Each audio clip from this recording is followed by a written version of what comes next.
Хуульч шуухай Монгол улсад ардчилсан төр бүрэлдсэн үйл явцыг танилцуулж байна. Түүхэн нөхцөл.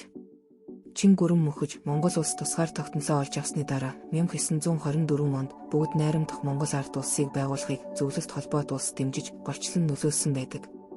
Тиймээс 20 дугаар зууны ихэнх хугацаанд Монгол улс коммунист дэглэмийн дор нэг намын тогтолцоотой байсан. Монгол улсад 20 дугаар зууны сүүлчээр ардчилсан төр бүрэлдсэн гол үйл явдал хөгжлийн таймыг танилцуулъя. Монгол улсад 1980-ад онд эдийн засаг, улс төрийн тогтворгүй байдал нүүрлэж ардчлалын төлөөх хөдөлгөөн өрнөсөн байдаг. Үүний үр дүнд анхны ардчилсан сонгуулийг явуулах нөхцөл бүрэлдэж шинэ үндсэн хуулийг баталсан билээ.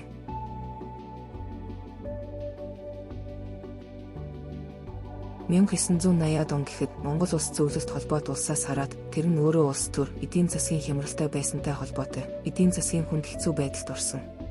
1920-ад оноос хойш төр барьж байсан Монгол ардын хувьсгалт намын удирдлагын авилга хээл ахуйлд автсан тогтолцоо үр ашиггүй байгааг олон нийт ухамсарлаж дургуутсах болсон.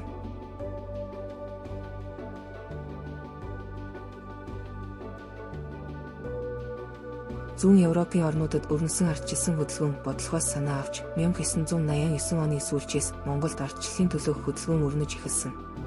1989 оны 12 дугаар сарын 10-нд залуус 50 жагсаал зохион байгуулах санаачлага гаргасан. Жагсагчид улс төрийн шинжилэлд хүний эрхийг хангах, нэг намын тогтолцоог халахыг уриалж жагсаал цуглаан өрнүүлсэн байдаг. Олон сар үргэлжилсэн эсэргүүцлийн эцэст 1990 оны 3 дугаар сард Монгол ардын хувьсгалт намын засгийн газарт сөрөг хүчинтэй зөвшөлдсгөөр болсон. Монгол ардын хувьсгалт намын шийдвэр гаргах гол байгууллага болох улс төрийн товчоог огцруулж чөлөөт сонгуул явуулах амлалтад хүргэсэн.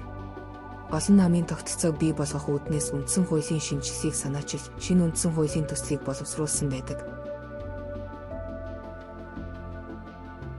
Монгол улс 1990 оны 7 дугаар сард анхны олон намын сонгуулиа хийж Монгол ардын хувьсгал нам олонх судал авсан ч сөрөг хүчний намууд томоохон төлөвлөлийг авч шинэ эрен үеийг эхлүүлсэн. Хамтарсан засгийн газар байгуулагдаж зах зээлийн нийгэмд шилжих үйл явц эхэлсэн юм.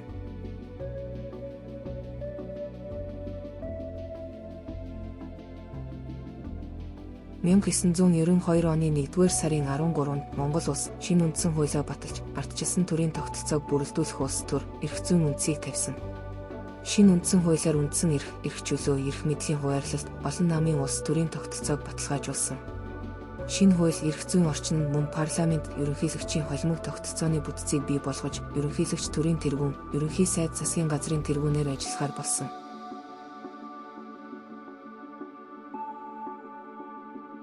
Төвлөрсөн төлөвлөгөөт эдийн засгаас зах зээлийн эдийн засагт шилжих нь нийгэм эдийн засагт ихээхэн хүндрэл учруулсан. Өмч хувьчлал эдийн засгийг либералчлах зөвлөлт холбоот улсын дэмжлэггүй болсон зэрэг нь 1990-ад оны ихээр эдийн засгийг ноцтой уналтад хүргэсэн байдаг.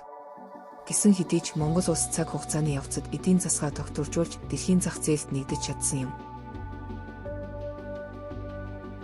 Монгол улс ардчлалд 50 замаар шилжсэн Аз дахь хамгийн амжилттай жишээнүүдийн нэг гэж тооцогддог. 1990-ад оноос хойш олон удаа чөлөөт шударга сонгуул явуулж, улс төрийн тогтолцоо нь харьцангуй тогтвортой байсаар ирсэн. Бүс нутгийн геополитикийн дарамт, уул уурхаагаас эдийн засгийн хамааралтай байдал, авилга зэрэг сорилтуудыг үл харгалзан Монгол улс ардчилсан институт, иргэний нийгмийг хөгжүүлсээр байна. 1990 оны ардчилсан хувьсгалын өв уламжлал, олон монголчуудын үндэсний бахархал, өвөрмөц байдлын их сурвалж хэвээр байна. Монгол улсад ардчилсан төр бүрэлдсэн үйл явцын талаар танилцуулгыг танан бэлдэв.